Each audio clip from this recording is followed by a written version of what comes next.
ইলামবাজার ব্লকের ইলামবাজারে অস্বস্তিকর গরমের জন্য ব্যবসায়ী থেকে সাধারণ মানুষ নাজেহাল। আবার গরমে কষ্ট, অস্বস্তিকর তাপপ্রবাহের জেরে নাজেহাল রাঙ্গামাটির মানুষ। আগামী বুধবার পর্যন্ত তাপপ্রবাহের সতর্কতা জারি করেছে আবহাওয়া দপ্তর। বীরভূমেও এই কদিনে তাপমাত্রা 40 ডিগ্রি পেরোতে পারে। বুধবার পর্যন্ত ঘর্মাক্ত ও অস্বস্তিকর গরম পরিস্থিতি থাকার সম্ভাবনা সতর্কবার্তা জারি হয়েছে।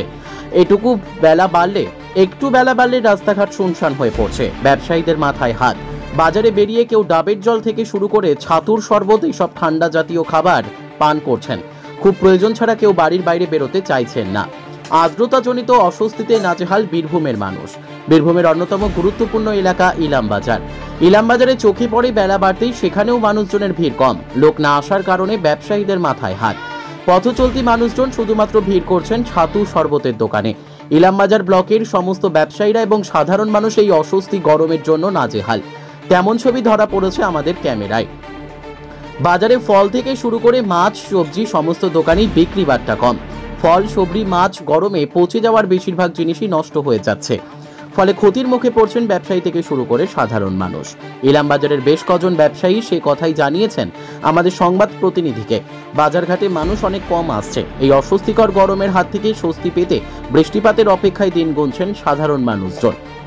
ইলামবাজার থেকে জয়ন্ত মণ্ডলের রিপোর্ট, এস নিউজ বাংলা। খুব কষ্ট, দারুণ কষ্ট। এই যে বাজারে এসে একবারে নিঃশ্বাস ফেলার মানে দম বেরিয়ে যাচ্ছে মনে হচ্ছে। অস্বস্তিকর গরম কাল আজ কয়েকদিন থেকেই রয়েছে, কাল আজ খুব বেশি। কি খাচ্ছে? এই যে কোনো দোকানে তো কোনো কিছু শুধু এই যে ছাতু শরবত খাওয়ার মতন একদম মন একটু চাইলো তাই।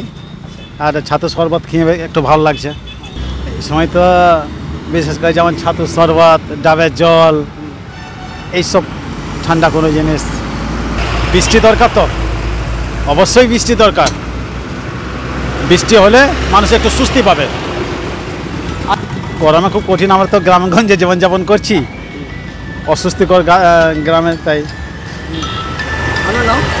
ইজাজুল হক। ফলে ব্যবসা মাশাআল্লাহ ভালোই চলছে, তবে লস হচ্ছে খানিক। কেন বলছে মাল এই গরমে মাল পচে যাচ্ছে। 20,000 টাকা মাল এলে 15,000 বিক্রি হচ্ছে, 5,000 ফেলে দিচ্ছি জলে। আচ্ছা, তার কারণ মানে ওই গরমে পচে যাচ্ছে, অতিরিক্ত গরম। মানুষজন কি আসছে না?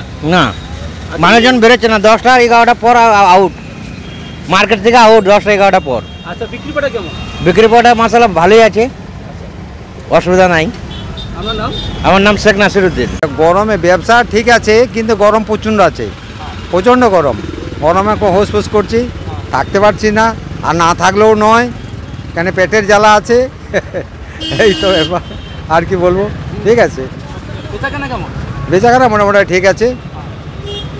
আর রোদ গরমে খুব কষ্ট হচ্ছে। আচ্ছা, ঠিক আছে। হ্যাঁ, ভিড় আছে। কিলো হিসেবে বিক্রি করছি। কোথা থেকে আসছে? কলকাতা থেকেও আসে। গরমে বাড়ি জ্বলে যাচ্ছে। একবেলা পর দ্বিতীয় বেলায় বিকেল দিকে তখন মাল করে দেখছি না, কালো হয়ে গেছে। যাতা অবস্থা রোদে ঝলসে যাচ্ছে। এই তো পালন করছি, থাকতে পারছি না, গরমে থাকতে পারছি না। তাও তিরপলা ঢাকা রয়েছি, বহুত কষ্ট আছে। কষ্ট মধ্যে ভালো আর ভালো কি করবে। এই তো এইভাবে বৃষ্টি হলে তো ভালো হবে।